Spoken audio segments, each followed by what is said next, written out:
अगर कन्हैया बलराम तुम्हारे पास में आ जाए तो कैसा रहेगा? बोले हमारे पास में अगर आ जाए कन्हैया बलराम तो उन दोनों को मैं जान से मार दूंगा। क्यों?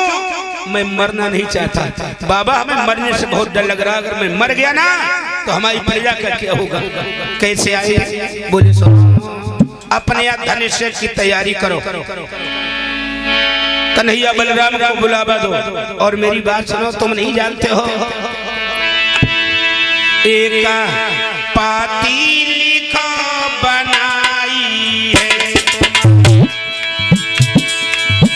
लेबो कलम मंगाई है।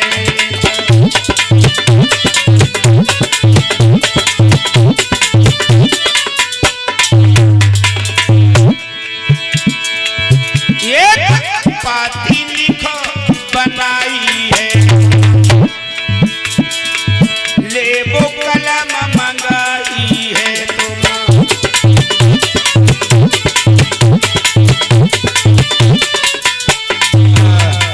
जवाब दिया, देर न करो, एक कलम और पत्र ले लो और लिखो। और कंचराज एक बात याद रखना, अगर किसी दुश्मन को मारना चाहते हो तो पहले उससे प्रेम करो, मेल करो। अगर उससे प्रेम मेल नहीं करेगो तो दुश्मन तुम्हें कभी मारे को नहीं मिलेगा। क्या करे? अरे बोले नम्रता से पत्र लिख दो, वो समझ आए कि कंचराज हमसे बुराई नहीं मानता है। क्या लिखने लगे हैं?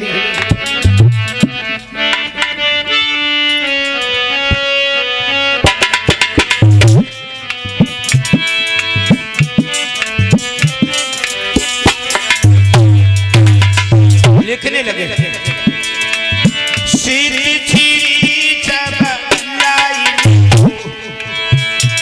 सब लाई हमने तो लइए अब शरणा तुम्हारी।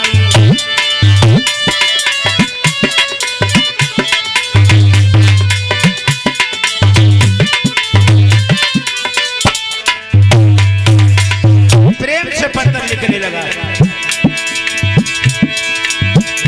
ओरे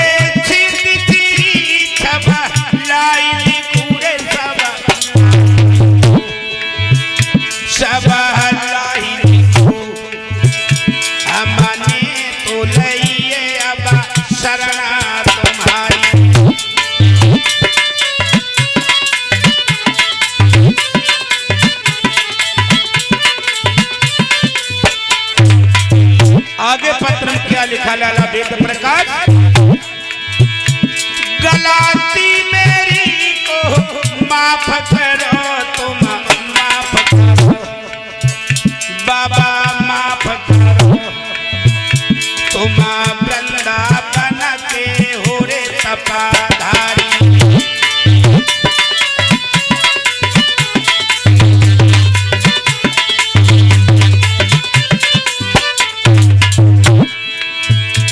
गलती मेरी को माफ करो, तुम माफ करो बाबा, माफ करो। हमने तो लइए अब शरणा तुम्हारी।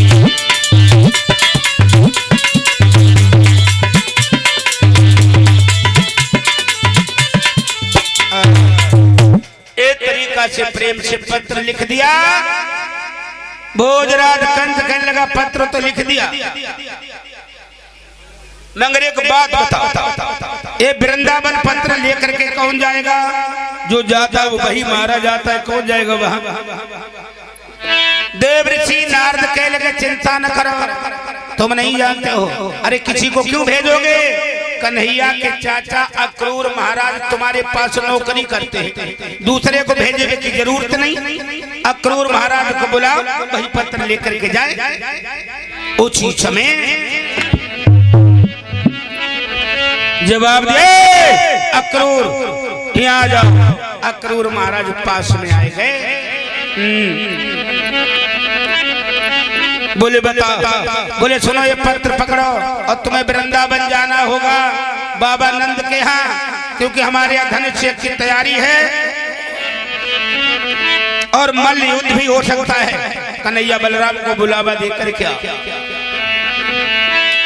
अक्रूर महाराज ने एक बात समझाई महाराज कंस से एक बात कही, सुनो हम नाराज नहीं हैं, जहाँ भेजोगे मैं जाए को तैयार है, पर बात है हमारा तो यही कहना है तुम सबे बुलाओ, कन्हैया और बलराम को अपने पास मत बुलाओ। क्यों? कन्हैया बलराम जितने तुम्हारे पास में आते जाएंगे उतना ही तुम्हारा काल तुम्हारे पास में आता जाएगा। कंस कहने लगे अक्रूर मैंने क्या कहा, जाओ कन्हैया बलराम जब मेरे पास आ जाएंगे तो मैं दोनों को जिंदा नहीं छोड़ूंगा, जान से मार दूंगा। क्यों? मैं मरना नहीं चाहता। बाबा पत्र तो ले लिया महाराज अक्रूर ने, विनाशकारी विपरीत बुद्धि, वाह भाई वाह। और देखो प्रभु की प्रभुताई है, रहे कैसो खेलू दिखाई है।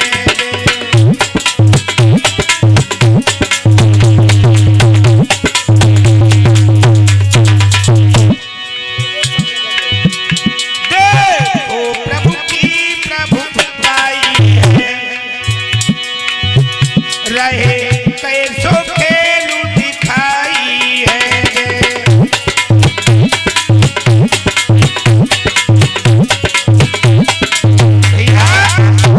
उसी समय अक्रूर महाराज रथ को तैयार करवाने लगे और ना ही पलक की देर लगाई।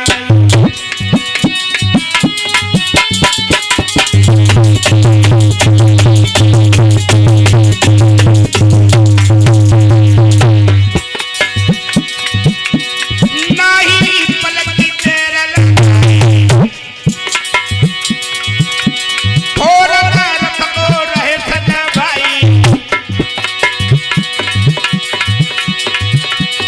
मन में सोच सोच रह जाई, कैसी रची विधाने भाई।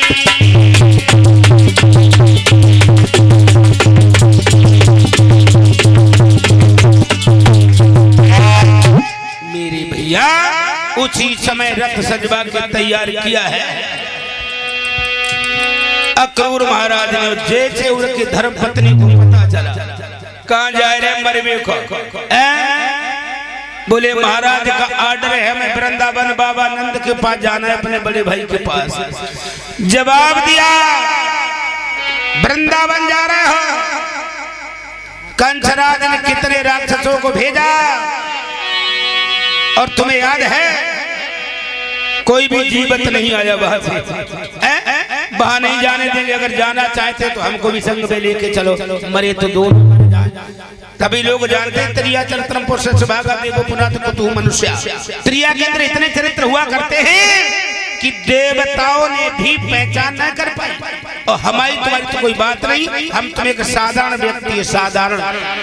देवता भी चक्र में पड़ गए विश्व मोहिनी के स्वयंवर में। बाबा नारद का बंदर का मुख बना दिया देवताओं ने, क्योंकि विश्व मोहिनी का स्वयंवर था और बीच में अपनी गर्दन झुकाए रहे, जाओ हमारा ब्याह हो जाए, हमारा ब्याह हो जाए। तो हम तो यही कहेंगे अपनी नारी के सिवा संसार में माता बहनें होती हैं, और तभी हमारा आपका उद्धार व कल्याण हो सकता है। से नारी और नारी मारे नयन कटारी, यारी न फेरा करियो।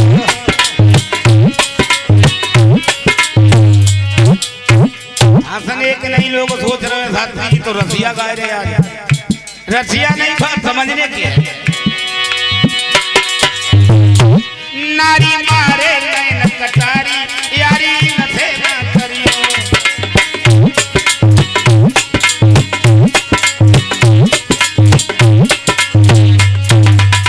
नारी के बारे में बताने जा रहे हैं।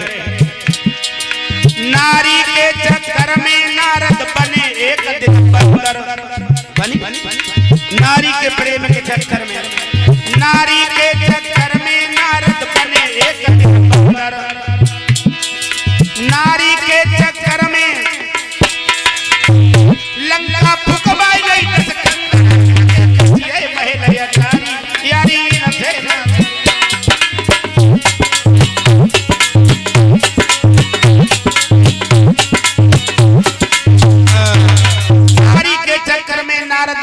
दिन बंदर नारी के चक्कर में लंका फुकबाली दशकंदर रावण ने सीता के चक्कर में। इसलिए त्रिया चरित्रम पुरुष भागा देवो पुनाद कुतहु मनुष्य। त्रिया के अंदर इतने चरित्र हुआ करते हैं कि देवताओं ने भी पहचान नहीं कर पाई हमारे तुम्हारी तो साधारण व्यक्ति। प्रसाद लेते जाया करो भैया। प्रिय भक्तों, उसी समय रोए के बोली हम तुम्हें जाने नहीं देंगे। क्यों?